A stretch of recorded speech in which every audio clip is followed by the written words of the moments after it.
বন্ধুসকল নমস্কাৰ আশা কৰোঁ আপোনালোক সকলো কুশলে আছে বন্ধুসকল আজি আপোনালোকৰ সৈতে এই সময়ত শেহতীয়াকৈ প্ৰকাশ হোৱা এটা ইনফৰমেশ্যন জনাবলৈ লৈ আছোঁ চাওক NPSৰ অধীনত থকা কৰ্মচাৰীসকলক লৈ গ্ৰেচুইটিৰ এখন নতুন নটিচ শেহতীয়াকৈ প্ৰকাশ পাইছে বন্ধুসকল এটা অতি গুৰুত্বপূৰ্ণ ইনফৰমেশ্যন পোৱাৰ লগে লগে আপোনালোকৰ সৈতে শ্বেয়াৰ কৰিছোঁ আৰু দেৰি নকৰাকৈ ইনফৰমেশ্যনটো আপোনালোকৰ সন্মুখত দেখুৱাবলৈ লৈ আছোঁ চাওক কৰ্মচাৰীসকলৰ ডাবল গ্ৰেচুইটিক লৈ প্ৰকাশ হৈছে নতুন খবৰটো এই সময়ত কৰ্মচাৰীসকলৰ বাবে এটা অতি গুৰুত্বপূৰ্ণ ইনফৰমেশ্যন বুলি ক'ব পাৰি সকলো সবিশেষ অৰ্থাৎ এই যিখন নতুন ইনফৰমেশ্যন প্ৰকাশ হৈছিলে কি নতুন ইনফৰমেশ্যন ইনক্লুড কৰিছে এই অফিচ মেমৰেণ্ডামখনত সকলো সবিশেষ আজি আপোনালোকে বুজি পোৱাকৈ আৰু সহজ সৰলকৈ জনাবলৈ যত্ন কৰিম যদি প্ৰথমবাৰৰ বাবে আমাৰ চেনেলৰ ভিডিঅ'সমূহ আপোনালোকে চাই আছে তেনেহলে চেনেলটো সাবস্ক্ৰাইব কৰি হাতত ৰাখিব আগলৈকো আজিৰ দৰে এনেকুৱা কিছুমান গুৰুত্বপূৰ্ণ ইনফৰমেশ্যন আপোনালোকে পাই থাকিবলৈ সক্ষম হ'ব তে বন্ধুসকল দেৰি নকৰাকৈ আপোনালোকৰ সন্মুখত যিখন অফিচ মেমৰেণ্ডাম প্ৰকাশ হৈছিলে দেখুৱাবলৈ লৈ আছোঁ চাওক Government of India Ministry of Personnel Public Grievances and Pensions Department of Pension and Pensioners Welfare এই অফিচৰ পৰা এই গুৰুত্বপূৰ্ণ অফিচ মেমৰেণ্ডামখন প্ৰকাশ হৈছিলে আৰু প্ৰকাশ হোৱাৰ ডেটটো আপোনালোকৰ সন্মুখত মই দেখুৱাই আছোঁ আপোনালোকে মন কৰিব অফিচ মেমৰেণ্ডামখনৰ যিটো সাবজেক্ট সেইটো আপোনালোকে মন কৰিব আৰু আপোনালোকক এইখিনিতে জনাবলৈ বিচাৰো যে এই গোটেই অফিচ মেমৰেণ্ডামখনৰ অসমীয়া যিটো অনুবাদ কপি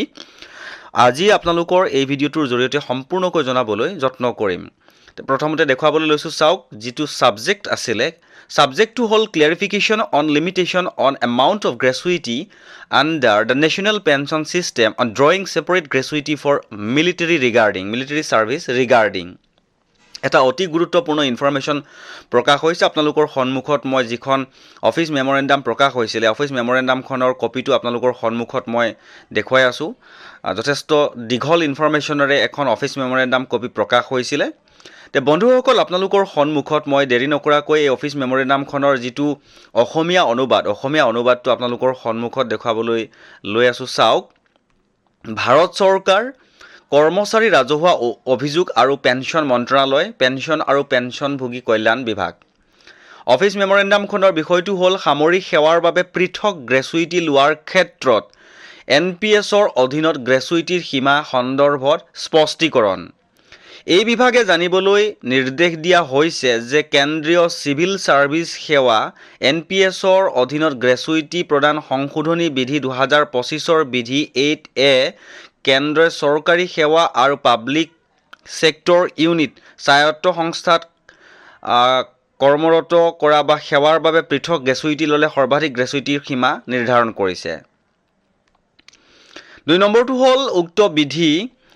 অনুসাৰে যি চৰকাৰী কৰ্মচাৰী অৱসৰকালীন গ্ৰেচুইটি বা বাধ্যতামূলক অৱসৰকালীন গ্ৰেচুইটি লাভ কৰি অৱসৰ গ্ৰহণ কৰিছে অথবা চাকৰিৰ পৰা বহিষ্কৃত অপসাৰিত হোৱাৰ ফলত সহানুভূতিশীল গ্ৰেচুইটি পাইছে আৰু তাৰ পাছত পুনৰ নিয়োগ লাভ কৰিছে তেন্তে পুনৰ নিয়োগৰ সময়ছোৱাত তেওঁৰ বাবে পৃথক গ্ৰেচুইটিৰ অধিকাৰী নহব নিশ্চয় গম পাইছে প্ৰথম প্ৰভিজনটো হ'ল যদি কোনো চৰকাৰী কৰ্মচাৰী পূৰ্বতে কোনো স্বায়ত্ত সংস্থা বা ৰাজহুৱা খণ্ড উদ্যোগত নিযুক্ত আছিল আৰু সেই সংস্থা বা উদ্যোগৰ উপযুক্ত অনুমতিৰে তেওঁ পৰৱৰ্তী সময়ত চাকৰিত সেৱাত নিযুক্ত হয় তেন্তে তেওঁ স্বায়ত্ত সংস্থা বা পাব্লিক সেক্টৰ ইউনিটত কৰা সেৱাৰ বাবে আগতে পোৱা গ্ৰেচুইটিৰ লগতে চৰকাৰী সেৱাত কৰা সেৱাৰ বাবে পৃথক গ্ৰেচুইটি পোৱাৰ যোগ্য হ'ব মন কৰিব কিন্তু যথেষ্ট গুৰুত্বপূৰ্ণ ইনফৰমেশ্যন প্ৰকাশ হৈছে বিশেষকৈ যিসকল কৰ্মচাৰীয়ে বৰ্তমান সামৰিক সেৱাত অৱতীৰ্ণ হৈ আছে বা চাকৰি কৰি আছে তেওঁলোকৰ বাবে এই ইনফৰমেশ্যনটো এটা অতিকৈ দৰকাৰী আৰু গুৰুত্বপূৰ্ণ ইনফৰমেশ্যন আপোনালোকে পাই আছে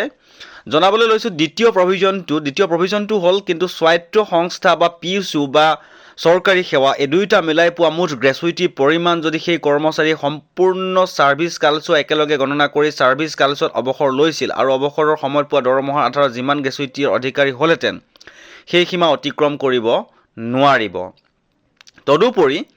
পেনশ্যন আৰু পেনশ্যনাৰ কল্যাণ বিভাগে NPSৰ অধীনত অন্তৰ্ভুক্ত কেন্দ্ৰৰ চৰকাৰী কৰ্মচাৰীৰ বাবে গ্ৰেচুইটি প্ৰদানৰ উদ্দেশ্যে পূৰ্বৰ ছাৰ্ভিচ গণনাৰ সন্দৰ্ভত অফিচ মেমৰেণ্ডাম নাম্বাৰ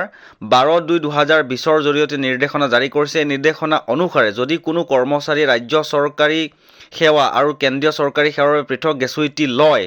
তেন্তে ভাৰত চৰকাৰৰ অধীনত লাভ কৰা ছাৰ্ভিচ আৰু ৰাজ্য চৰকাৰৰ অধীনত লাভ কৰা ছাৰ্ভিচ এই দুয়োটাৰ বাবে অনুমোদিত মুঠ গ্ৰেচুইটি যদি সেই কৰ্মচাৰী একেলগে চৰকাৰী ছাৰ্ভিচত অব্যাহত থাকি পিছৰ সেৱাৰ সময়ত অৱসৰ লোৱা সময়ত একে দৰমহাত অৱসৰ লৈছিল, তেন্তে যিমান গ্ৰেচুইটি পোৱাৰ অধিকাৰী হ'লহেঁতেন সেই সীমাৰ ভিতৰত থাকিব লাগিব। এই বিভাগলৈ কিছুমান উল্লেখ আহিছে যে সামৰিক সেৱা সম্পন্ন কৰি গ্ৰেচুইটি লাভ কৰাৰ পাছত চিভিল ছাৰ্ভিচ সেৱাত পুনৰ নিযুক্তি পোৱা চৰকাৰী কৰ্মচাৰীৰ ক্ষেত্ৰত চিভিল ছাৰ্ভিচ সেৱাৰ বাবে পৃথক গ্ৰেচুইটি প্ৰদানৰ সীমা আছে নে নাই এই সন্দৰ্ভত স্পষ্টীকৰণ বিচাৰি বিষয়টো ব্যয় বিভাগৰ সৈতে পৰামৰ্শ কৰি বিবেচনা কৰা হৈছে। ইয়াৰ দ্বাৰা স্পষ্ট কৰা হৈছে যে CCS পেঞ্চন ৰুল 2021ৰ ব্যৱস্থাৰ সৈতে সাদৃশ্য ৰাখি বা চিভিল ছাৰ্ভিচ সেৱাত পুনৰ নিয়োগৰ পিছত সেৱাৰ বাবে বা অথবা CCS pension payment gratuity under NPS rule 2021ৰ অধীনত কৰা ছাৰ্ভিচৰ বাবে গ্ৰহণযোগ্য গ্ৰেচুইটি পূৰ্বতে সামৰিক সেৱাৰ বাবে লোৱা গ্ৰেচুইটিৰ সৈতে কোনো সীমা অধীন নহ'ব।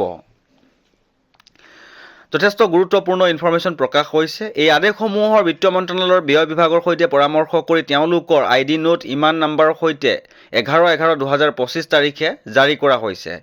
ভাৰতীয় অডিট আৰু একাউণ্টছ বিভাগৰ কৰ্মৰত ব্যক্তিসকলৰ ক্ষেত্ৰত ভাৰতৰ সংবিধান অনুচ্ছেদ অনুসাৰে ভাৰতৰ নিয়ন্ত্ৰক আৰু মহালেখা পৰীক্ষকৰ সৈতে পৰামৰ্শ কৰি এই আদেশসমূহ জাৰি কৰা হৈছে। নিশ্চয়কৈ গম পাইছে, সকলো মন্ত্ৰণালয় বিভাগক অনুৰোধ কৰা হৈছে যে ওপৰৰ ব্যৱস্থাসমূহ সংশ্লিষ্ট মন্ত্ৰণালয় বিভাগ আৰু তাত অধীনস্থ সংলগ্ন কাৰ্যালয়সমূহত পেঞ্চন সুবিধাসমূহ ব্যৱস্থাপনা কৰা কৰ্মচাৰীসকলৰ জ্ঞাতাৰ্থে অৱগত কৰি কঠোৰভাৱে কাৰ্যকৰী কৰা হওক। ষ্ট্ৰিক্টলি কাৰ্যকৰী কৰিবলৈ বা ইমপ্লিমেণ্টেশ্যন কৰিবলৈ কাৰণে এই অৰ্ডাৰটো প্ৰকাশ হৈছিলে। বন্ধুসকল, এটা গুৰুত্বপূৰ্ণ ইনফৰমেশ্যন পালোঁ আৰু লগে লগে আপোনালোকৰ সৈতে শ্বেয়াৰ কৰিলোঁ। যদি ইনফৰমেশ্যনটো ভাল লাগিছে তেনেহ'লে আপুনিও এবাৰ শ্বেয়াৰ কৰি দিব বুলি আশা ৰাখিলোঁ।